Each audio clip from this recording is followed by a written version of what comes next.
Hello, folks. Jonathan Milam here with the trumpet review of a really fine trumpet. I'm a very fortunate guy. I travel a lot nationwide as a flight attendant, and I'm always looking for horns for sale when I go, and this was one of my latest pickups. It's a Cannonball Lynx. I think it is at least the third, maybe the fourth Cannonball I've had, and I have been impressed with them so much. Just a very well-made horn. Now the Lynx, and let's see, I don't have good lighting where I'm set up right now, but a beautiful inscription on the bell, and this is a collaborative effort between B&S, the large German instrument-making company in Germany, and Cannonball, which is located in Salt Lake City, Utah.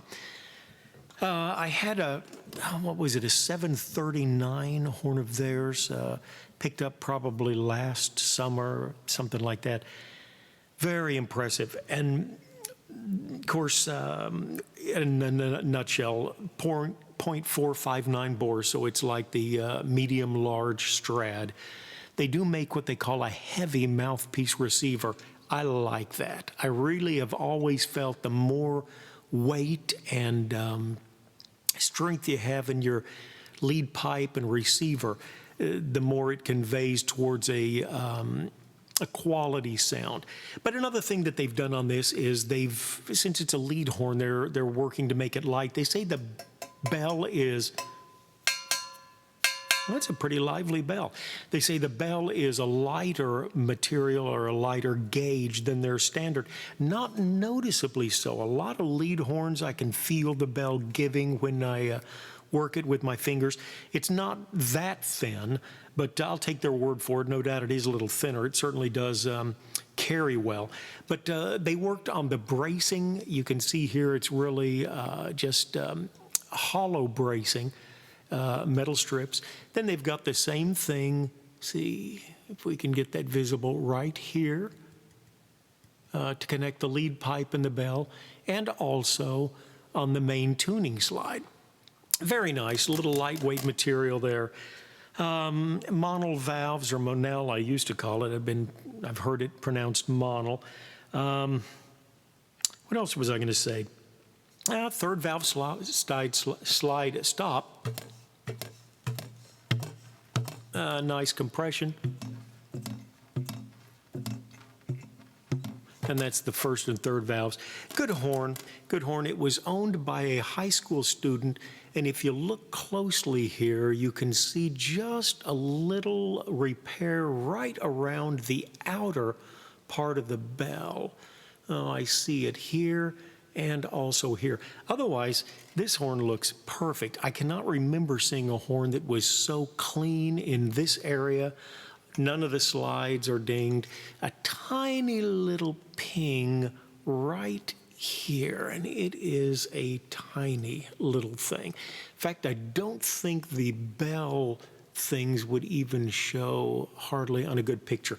I used to say a beautiful horn from 3 feet. If you're looking right up close, you can see the small errors, but just a nice horn. I really like these Cannonballs. Of course, they have what they call precious stones, and in the case of this one, they actually have exactly what stone this is. I mentioned 0.459, so it's a medium-large bore.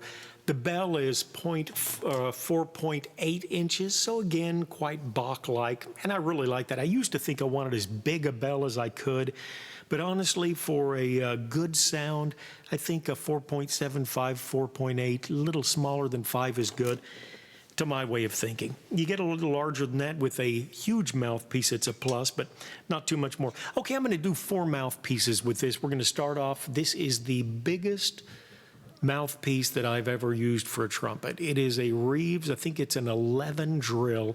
This is his C to J. Definitely a flugel trumpet mouthpiece. And we'll give it a shot.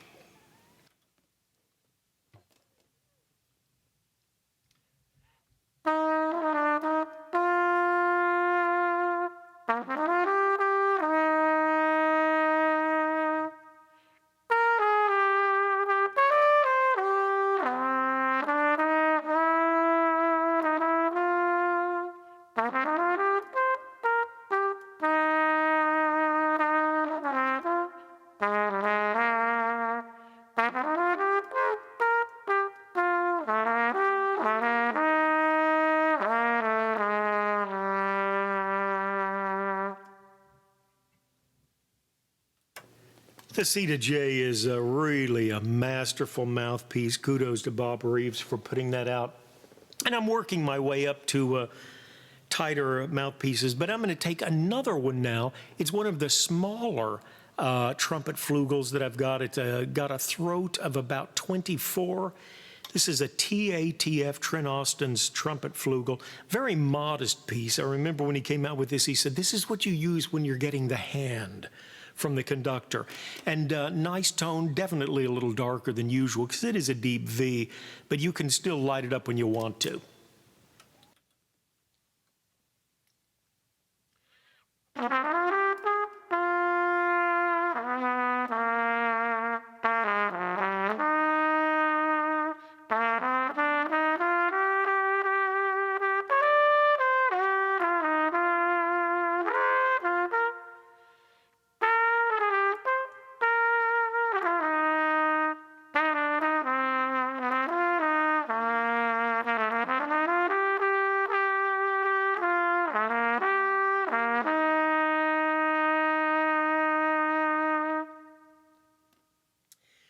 Okay, and we'll move right into a Reeves 42C. This, to my way of thinking, is just a standard mouthpiece, a little shallower than the 3C, a little bigger throat.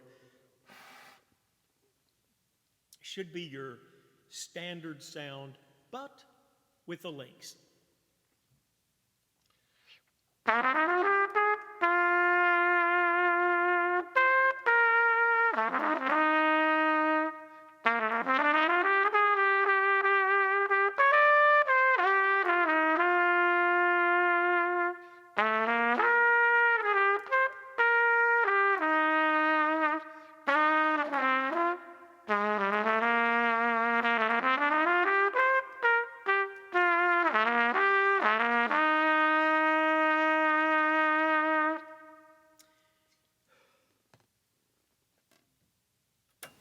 Well, it's a lead horn.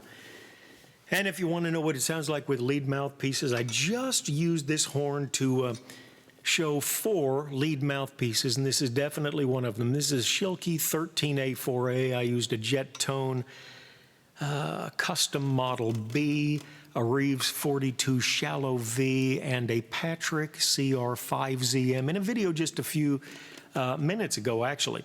I'm going to try this with the Schilke 13A4A. I've played all my high notes for today. There are none left. But I will raise this song up a 4th or a 5th and give you an idea what it would sound like if you really wanted to lead with it. Beautiful, crystal clear, sparkling sound with a lead or commercial mouthpiece.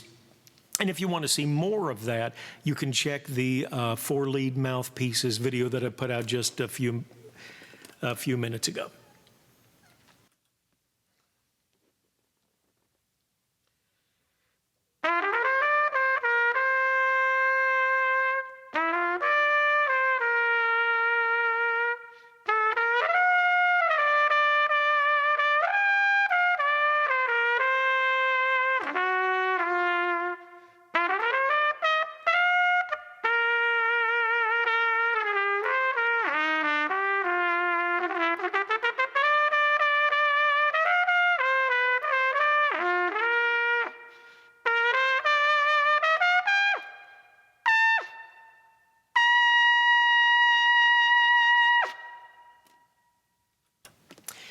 All right, there you've got it. Lovely Cannonball Lynx.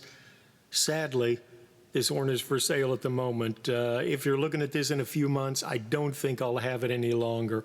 But if in the description it says for sale, then it still is. Thanks for looking. As always, if you can give me a thumbs up, I think Google likes me better when you give me a thumbs up.